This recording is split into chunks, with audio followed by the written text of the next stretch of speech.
The jolt back. Sometimes just as sleep begins to take me, something strange happens. There is a sudden jerk, a violent little electrical jolt through the body, and instantly I am aware again.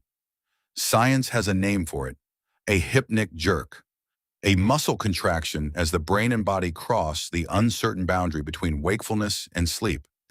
But science explains the movement. Does it completely explain the experience? There are moments when the sensation feels less like I am falling asleep and more like I have suddenly returned. Returned from where? For that fraction of a second, it can feel as though I have been somewhere else entirely. Not necessarily another place in the physical sense, but somewhere outside the ordinary rhythm of time. There is almost the feeling of having traveled an enormous distance or experienced something I can no longer remember.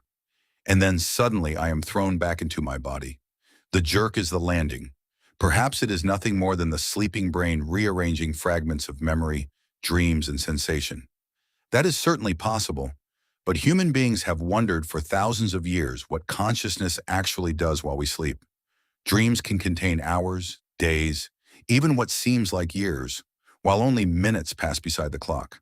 If the mind can manufacture an entire stretch of time between two movements of a second hand, then how firmly are we really attached to time while we sleep? Maybe consciousness never leaves us at all. Maybe it simply wanders through memories. Maybe dreams create their own universe. Or if we allow ourselves a little mysticism, perhaps consciousness occasionally touches something we do not yet understand. And that sudden nighttime jolt? Maybe it is simply the nervous system firing. But sometimes in that strange instant between sleeping and waking, it certainly feels like something else.